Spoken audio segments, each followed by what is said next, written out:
Welcome to the Are You GCSE Physics Ready playlist. This playlist is packed with example questions and guided solutions for every GCSE Physics topic. So it's the perfect tool to help you test your understanding.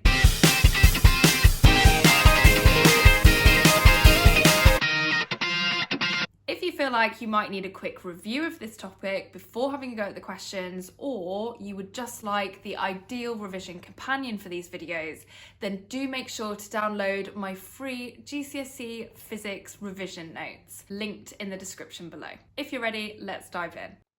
Okay, question 1. What is the general trend in data below and how does this link to redshift that we observe?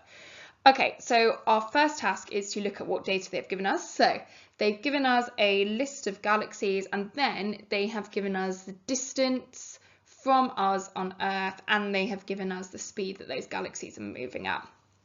So first thing to see a trend, these aren't in any particular order. So first I'm going to rank the distances in order of furthest away at number 1 to closest to us all the way down to number 7 there, and then I'm going to rank the velocities as well. So again, number 1 is the largest velocity or the fastest, and then going all the way down to number 7 again. And what we generally see here is as the distance increases, so does the velocity, apart from those two top ones that I've circled in green where the order of 2 and 3 are the other way round. So in general, we have this idea as distance gets larger, velocity gets larger. And we're asked, how does that link to the redshift that we observe from these different galaxies? So we should know the following about redshift, which is more distant galaxies display larger redshift, which means that the more distant galaxies are moving away from us faster. That's how we know that our universe is expanding. And that is exactly what we see here. The further away the galaxy is in general, the faster it is going, with those exceptions in green. Okay, first question, below is light from distant galaxies. Which is the furthest away? Explain how you can tell. Okay, so these are some absorption spectra from different galaxies, and they're all the same element because they are showing the exact same pattern, but they are shifted relative to one another. So I am looking for the one that displays the most redshift, because that will indicate to me that that is the galaxy which is furthest away. So that is the top line of absorption spectra there, displaying the largest shift. Then it asks me to draw lines for a galaxy if it were moving towards Earth. So if something were moving towards me, I would expect the pattern to be shifted towards the blue end of the spectrum.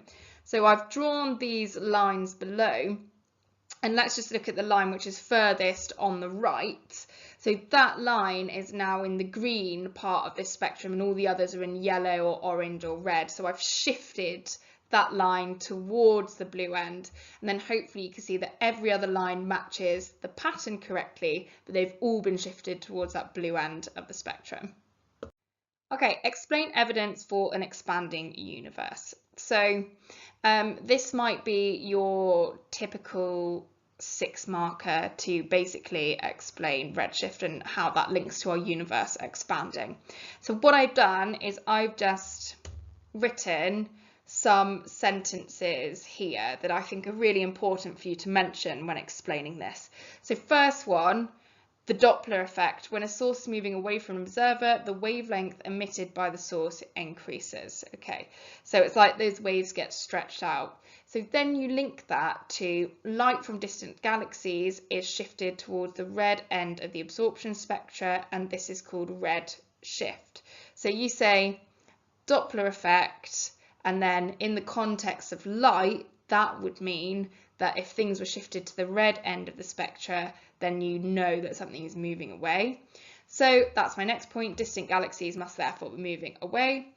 Then this is really important. This is the bit that people then miss out, is that's not enough to explain why the universe is expanding.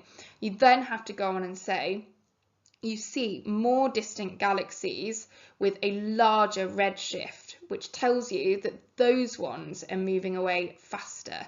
And that's the key, so that you conclude overall your universe is expanding. Okay, explain how CMBR has made its way to the microwave region. So CMBR, just to remind you, is that radiation that you see and can detect in all directions of our universe. And so it has cooled down over time. It wasn't initially in the microwave region of our EM spectrum, but as it cooled, the wavelengths have stretched out to the microwave section of our EM spectrum. And it is that radiation I've just written there from that initial explosion. So that radiation cooled and stretched over time until it was in the microwave region. And next question, why is CMBR crucial in deciding the origin of the universe? Well, basically because we have the two theories, steady state and Big Bang, but Big Bang is the only one that predicts some kind of initial explosion, and this is evidence of that initial explosion. Okay, steady state versus Big Bang. So our first question on the left is, how does steady state keep density of the universe the same? So your steady state theory is the one that says there's been no beginning, no end, and everything looks the same in all directions.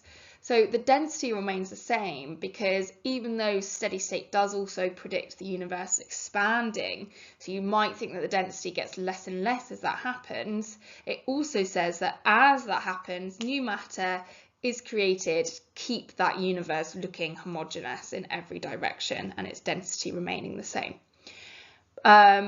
Good. What are the main differences between the two theories? So there are a few differences, but let's start with these ones. So Big Bang has a beginning and an initial explosion from the singularity, whereas the steady state doesn't have a beginning, doesn't have an end, has been the same throughout all of time. And then the other thing is, like we've just mentioned, Big Bang, because it started from an infinitely dense singularity, exploded out from there, your universe is getting less and less dense as it is expanding. Whereas in the steady state, it remains the same density because as it expands, new matter is created. Just before we go into the tips and tricks section, if you do want some extra advice to getting that grade 9 for your GCSE, then why not download my free 20-minute exam success guide? Just click on the link in the description below. I'm going to give away all of my best advice and secrets and completely for free, so why not? Okay, tips and tricks for this section then. Yeah, my first one is just to learn that redshift answer about how that links to the evidence that the universe is expanding.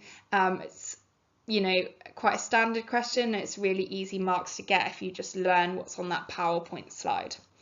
Next one, more distant, faster. Yeah. Remember to include this because most people leave it out, that the larger your redshift is, tells you about how quickly the thing is going. Okay, it doesn't tell you how far away it is, it tells you how quickly it's going. But what we notice is that galaxies that we know are further away have this larger shift, so those are moving faster. Next one, blue shift to catch you out. Yes, just be careful in an exam question. Maybe they'll show you something with some blue shift instead, and you can note that that must be the opposite thing, where the star or galaxy or whatever it is moving towards you rather than away from you.